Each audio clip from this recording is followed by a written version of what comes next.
Hey guys, it's Mr. Burns. We're going to talk about local government in Virginia. Very important topic.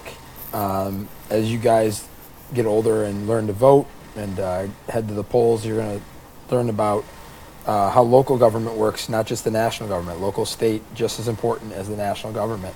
So we're talking about the legislative branch still. We got a unit test coming up. So this is very important information as you get ready and prepare for that test.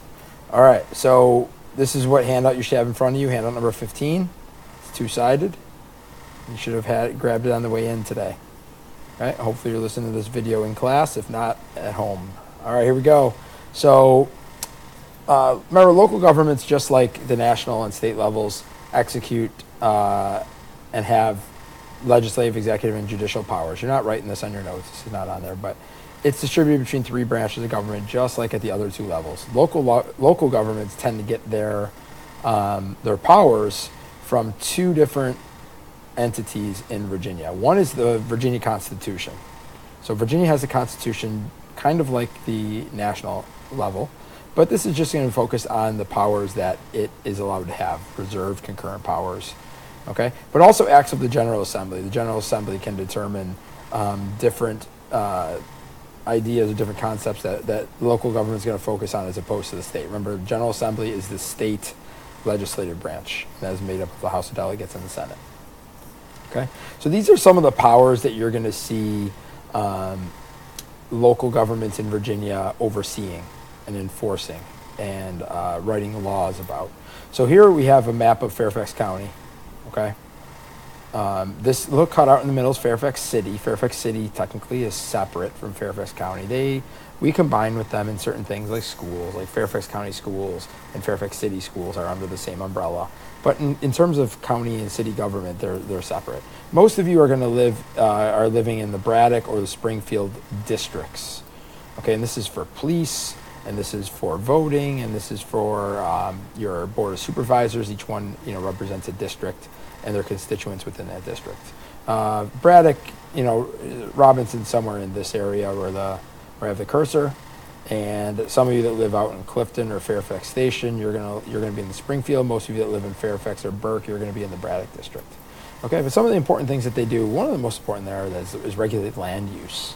If you're a contractor and you want to build a new strip mall or plaza, you have to make sure that area of land is zoned for commercial. If it's already zoned for residential, that means that they're waiting for someone to build a apartment complex or a development of condos or townhouses or single family homes, right? So you'd have to get that switched. Sometimes they're zoned for schools, for education.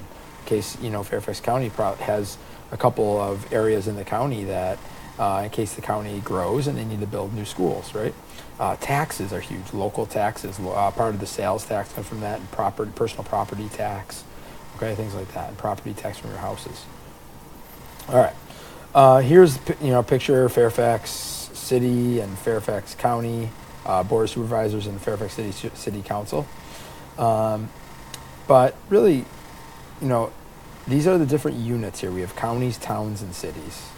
And counties, they're all going to provide services, and even cities and towns have a charter listing their powers. It's kind of like a little constitution, a mini document that has those powers. Remember, you can stop this video at any time by pausing if you need to.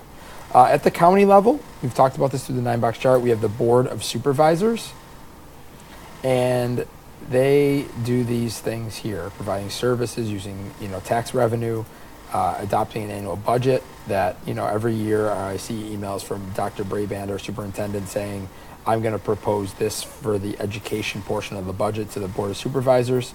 And if they, pass it, or they might counter with a smaller number, and he has to make it work. Okay.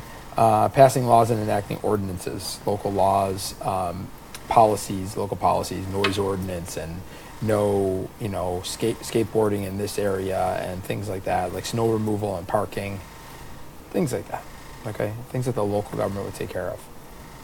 Cities and towns, like you have Fairfax City, town of Vienna, town of Clifton, the downtown area of Clifton, they have a city or town council, very similar.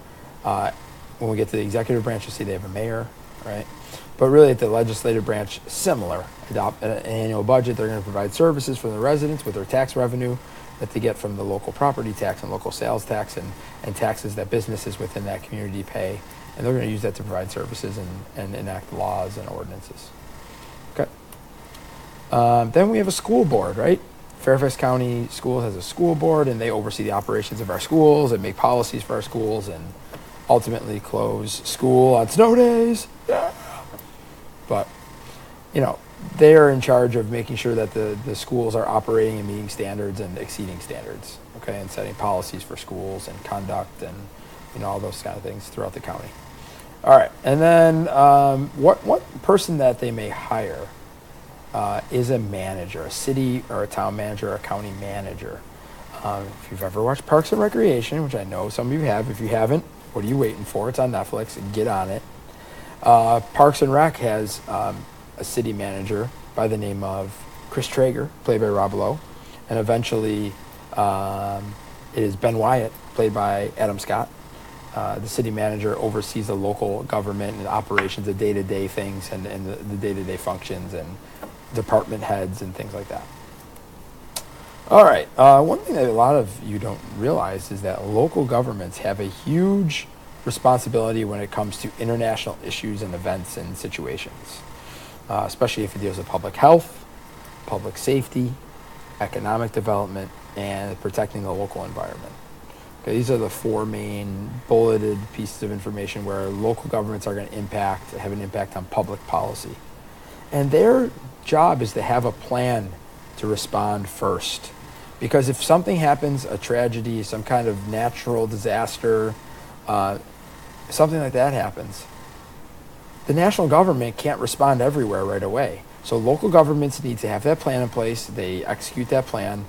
When they need additional resources, they'll ask the state. The state will declare a state of emergency and send maybe the National Guard to help, or additional resources from the military or from other states might chip in and help. And then the national government will send FEMA and their, that's the Federal Emergency Management Association. So FEMA is going to be or agency. That's going to be the federal government responding with funds and with workforce and with supplies, right? But it has to start local. You have to start small and work your way to big, okay? And that's what the last slide is going to tell you. That local governments have plans in place to respond first. One thing you see in every teacher's classroom is a red binder right by the door.